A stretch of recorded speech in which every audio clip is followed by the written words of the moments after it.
somehow, some way, the WBC, now the WBA is number 1 in line, the IBF is number 2 in line, but somehow, some way, the WBC has miraculously become the number 1 in the mandatory for Errol Spence.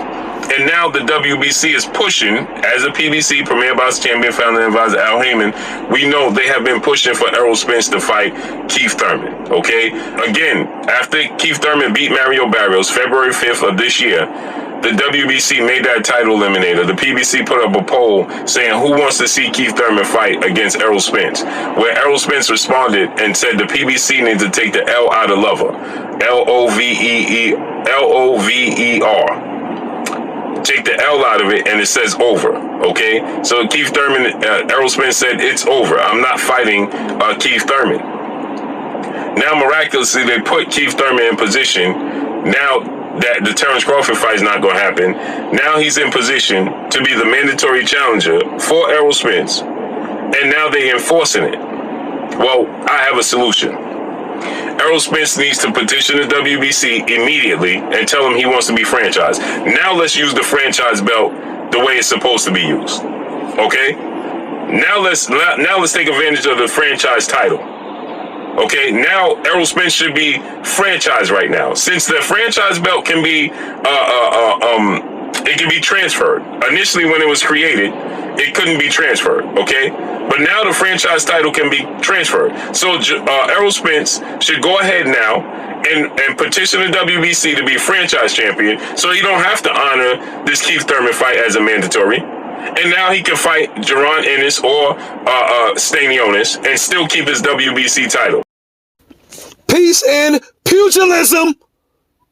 Fight Fanatics is Myron Magnus in an instant segment of Boxing Logics United, where you just heard Blueblood Sports TV, one of the most prominent and best channels in the YTBC, that is the YouTube boxing community, encouraging Errol Spence Jr. to duck Keith one-time Thurman. Well, god damn. Ain't this some shit? I can't believe it. One of the things I believe the entire YTBC was united on, at least 85% of us, was against the WBC franchise tag.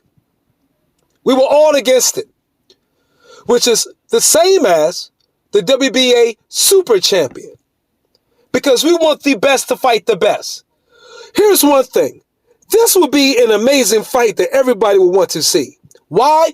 There's already history, okay, of Errol Spence coming after Keith Thurman, seeking out Keith Thurman. That's where the whole boogeyman thing came from. The whole boogeyman thing came from, it got started when Errol Spence Jr. was trying to seek a fight with Keith Thurman, even though he knew that wasn't in the books. That wasn't in the plans under Al Heyman. But yet he did it. Errol Spence Jr. built his name off of supposedly calling out Keith Thurman, knowing Keith Thurman was injured. And Keith Thurman said, we're going to fight one day, but not now, my friend. I have a serious elbow issue that is well known, has been an issue for quite some time. So now Keith Thurman is healthy. And now that Errol Spence has more belts than Keith Thurman, because at that time Keith Thurman just had the WBC and WBA, and Errol Spence Jr. had the IBF. But now it's okay for Keith Thurman to ask for the franchise title when none of us, that's the LDBC, the MBBC, every goddamn channel out there, Black Horseman, the UGC, nobody was supporting the franchise belt. No one. But now all of a sudden, Blueblood Sports is encouraging Errol Spence Jr. to petition the WBC to get the franchise tag. Well, goddamn, all those videos of us dogging out Canelo Alvarez and Lomachenko, I guess was all for nothing. So now we're gonna look like complete hypocrites. Nah, not your boy Myron Magnus of Boxing Logics United. No franchise belt. The best fight the best. Errol Spence, Thurman, now.